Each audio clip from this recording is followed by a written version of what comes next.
A Little Princess by Frances Hodgson Burnett. Chapter 2. A French Lesson. When Sara entered the schoolroom the next morning, everybody looked at her with wide, interested eyes. By that time, every pupil, from Lavinia Herbert, who was nearly 13 and felt quite grown up, to Lottie Lay, who was only just 4 and the baby of the school, had heard a great deal about her. They knew very certainly that she was Miss Minchin's show pupil and was considered a credit to the establishment. One or two of them had even caught a glimpse of her French maid, Mariette, who had arrived the evening before. Lavinia had managed to pass Sara's room when the door was open, and had seen Mariette opening a box which had arrived late from some shop. "It was full of petticoats, with lace frills on them, frills and frills," she whispered to her friend Jessie as she bent over her geography. "I saw her shaking them out. I heard Miss Minchin say to Miss Amelia that her clothes were so grand that they were ridiculous for a child. My mamma says children should be dressed simply. She has got one of those petticoats on now. I saw it when she sat down." "She has silk stockings on," whispered Jessie, bending over her geography also. "And what little feet! I never saw such little feet."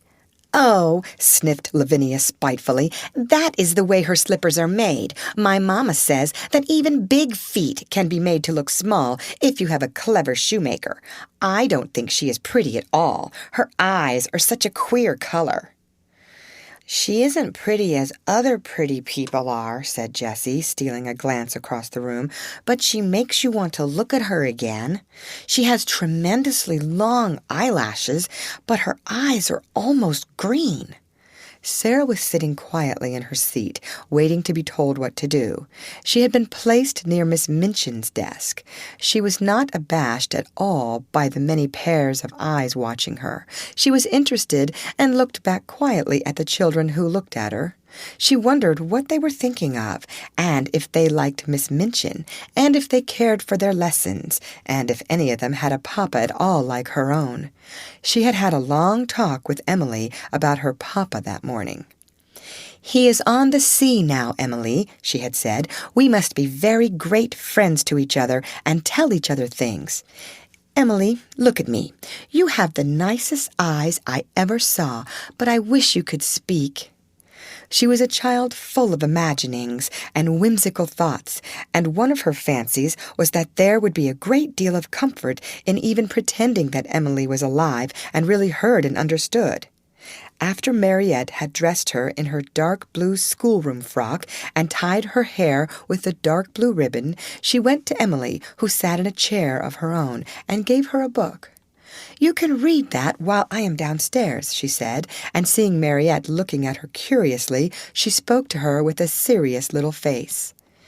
"What I believe about dolls," she said, "is that they can do things they will not let us know about. Perhaps, really, Emily can read and talk and walk, but she will only do it when people are out of the room. That is her secret.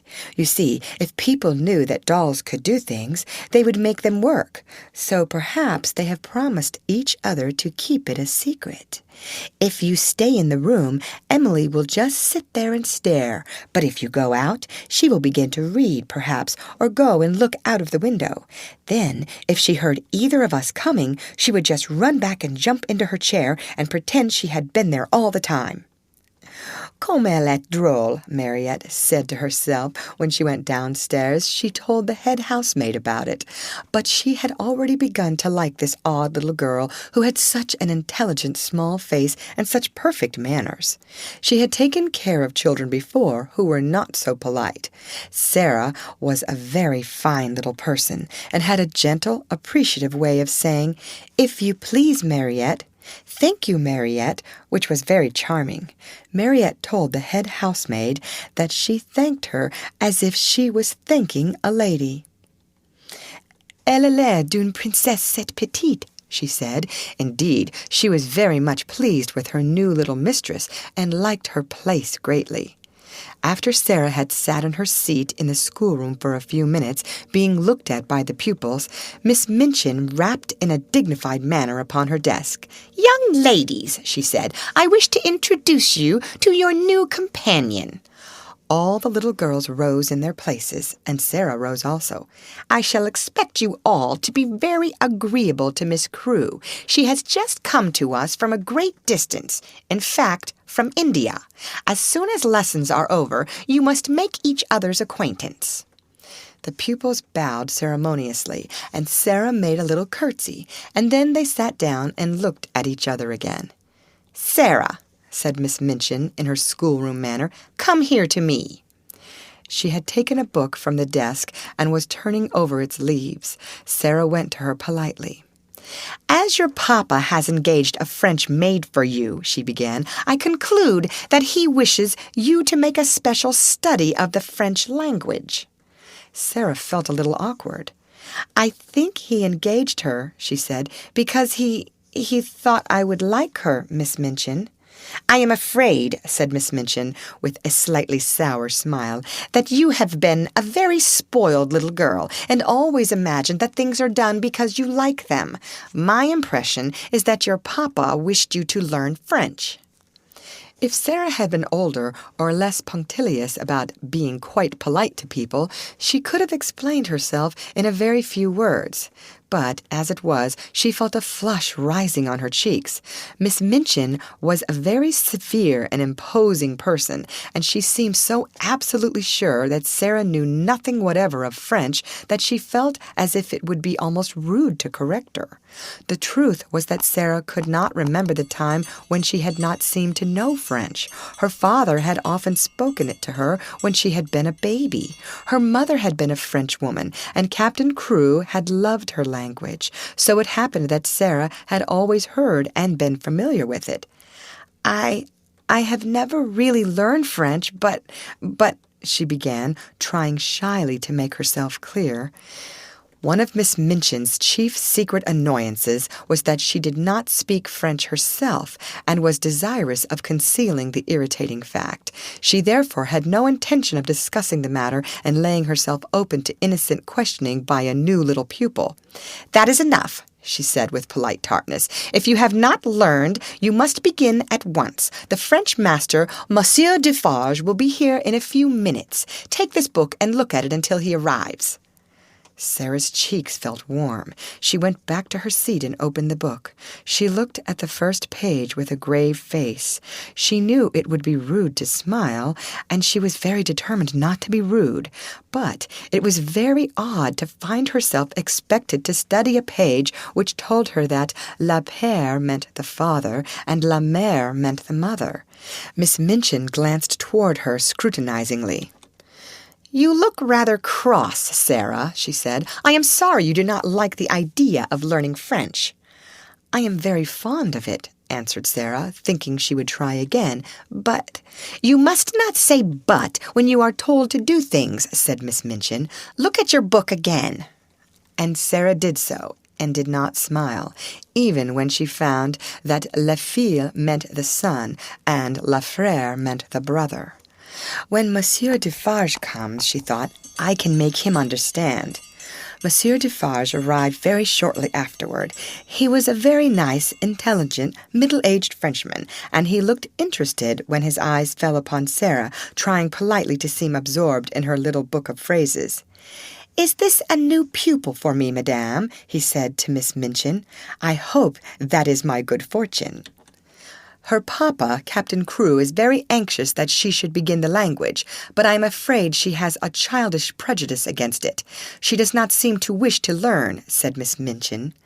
"I am sorry of that, mademoiselle," he said kindly to Sara. "Perhaps when we begin to study together, I may show you that it is a charming tongue." Little Sara rose in her seat. She was beginning to feel rather desperate, as if she were almost in disgrace. She looked up into Monsieur Defarge's face with her big, green-gray eyes, and they were quite innocently appealing. She knew that he would understand as soon as she spoke. She began to explain quite simply in pretty and fluent French. Madame had not understood. She had not learned French exactly, not out of books, but her papa and other people had always spoken it to her, and she had read it and written it as she had read and written English. Her papa loved it, and she loved it because he did. Her dear mamma, who had died when she was born, had been French. She would be glad to learn anything Monsieur would teach her, but what she had tried to explain to Madame was that she already knew the words in this book, and she held out the little book of phrases. When she began to speak, Miss Minchin started quite violently and sat staring at her over her eyeglasses, almost indignantly until she had finished. Monsieur Defarge began to smile, and his smile was one of great pleasure.